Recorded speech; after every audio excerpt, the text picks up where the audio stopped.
Voilà, maintenant je vais passer à notre modèle, le 35 mètres carrés. Celle-ci, elle a pris beaucoup d'heures de travail pour en arriver où on est. Donc, on part du chalet qui est devant le prospectus, le premier page, qu'on voit flotter en forme prototype sur le lac de Passy chez nous. Donc, cette modèle fait 8 mètres par 8 mètres sur son socle et elle est sur 2 étages. Donc, ici, sur ce que vous voyez devant le prospectus, il y a une toiture ici, hauteur de 1,80 m avec les combes ainsi. Et c'est là où on situe le cumulus, l'eau, les services. Sur cette modèle, comme vous voyez sur plan, nous avons sur le rez-de-chaussée une chambre, 2 chambres et au milieu une salle de bain qu'on dit par chez nous en Haute-Savoie, on appelle ça une salle de bain à l'italien.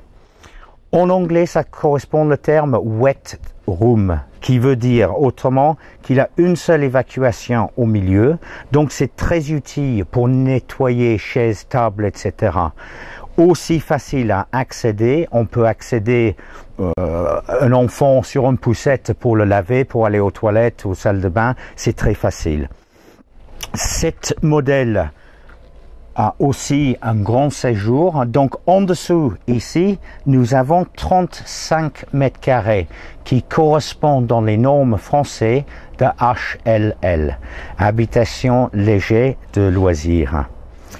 Donc imaginez la toiture ici dessus, vous allez voir cette modèle-là est modulaire pour plusieurs applications.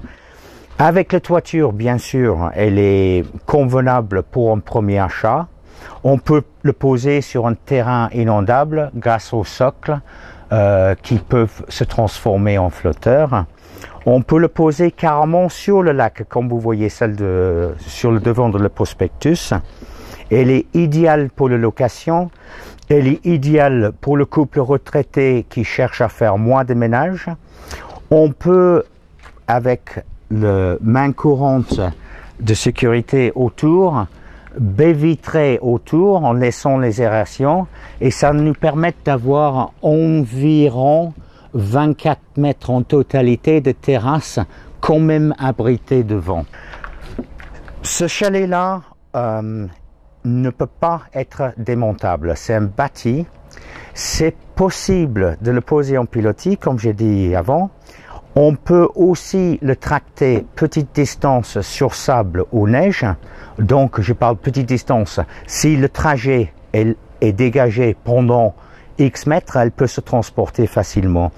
Et sur une application flottant, par exemple sur les canaux d'Amsterdam, ou une rivière, ou un lac aménagé, ou une ancienne carrière, ou un lit de rivière, enfin, la deuxième partie de la rivière sujet à inondation, on peut le poser, ancré, et le chalet, elle peut lever avec des éventuels crues d'inondation. Voilà, j'ai penché tout dit sur le modèle 35 mètres carrés. Et maintenant, on va passer à les adaptations qu'on peut faire avec ce chalet-là.